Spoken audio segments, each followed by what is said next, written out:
आणि भाजप सत्ताधारी ते कुठं तर कलेक्शन करताना दिसतात का काय, अशी परिस्थिती व्हायला नको। आता सगळ्यात महत्वाचा मुद्दा म्हणजे काय, जागतिक बँकेच्या निधीवरून महापालिकेमध्ये मागच्या सभेमध्ये जो गोंधळ झाला होता, पूर्ण भाजप सरकार वरून खालीपर्यंत फक्त टक्केवारीसाठी काम करते का काय, अशी परिस्थिती निर्माण झाली आहे।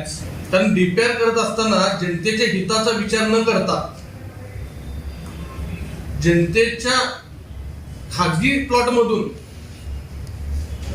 ह्या डीपीआर करत असताना नाले असू देत, गटरे असू देत, त्या नागरिकांच्या स्वतःच्या मालकीच्या जागेतून ह्या लोकांनी डीपीआर मध्ये दाखवले गेलेले आहे। आता ह्यामध्ये तांत्रिक मान्यता घेत असताना, ज्यावेळी एखादा प्रोजेक्ट करत असताना शासनाची तांत्रिक मान्यता घेतली जाते। ह्या तांत्रिक मान्यतेमध्ये सरळ स्पष्ट ह्यामध्ये उल्लेख आहे की बाबा जागा सगळ्यात महत्वाची हस्तांतर करणे गरजेचं आहे आणि जागा हस्तांतर केल्यानंतर ह्या कामाला मंजुरी घेणे गरजेचे आहे। ह्या तांत्रिक मान्यतेमध्ये ही तांत्रिक मान्यता तुमच्या समोर आहे। दुसरा विषय, कोणत्याही प्रकारची महापालिकेची दर मान्यता न घेता जागेवर काम करणं चुकीचं आहे।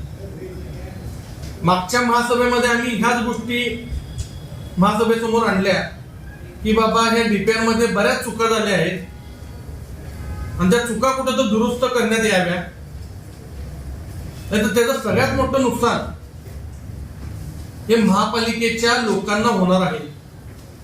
महापालिकेचे बरेच प्रोजेक्ट तुम्ही बघितलाय,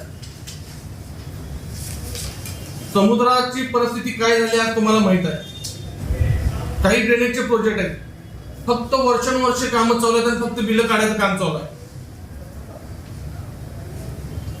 तशी परिस्थिती या जागतिक बँकेच्या प्रोजेक्ट मध्ये व्हायला नको। आर्थिक मान्यता घेत असताना त्यामध्ये स्पष्ट उल्लेख केलाय की निधी महापालिकेकडे वर्ग झाल्यानंतर काम चालू करायचं। अजून यामध्ये जागतिक बँकेचा हिस्सा किती आणि महाराष्ट्र शासनाचा 30% हिस्सा अजून महापालिकेला प्राप्त झाला नाही किंवा त्या संदर्भात एखादं पत्र सुद्धा महापालिकेला आलं नाही आणि तोपर्यंत ठेकेदार जाऊन जागेवर काम करत असेल, सर्वात मोठी चूक आहे।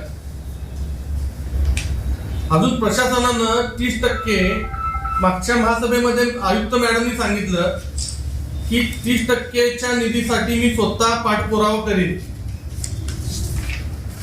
तर अजून त्याचा कुठला सुद्धा खुलासा केला गेलेला नाही।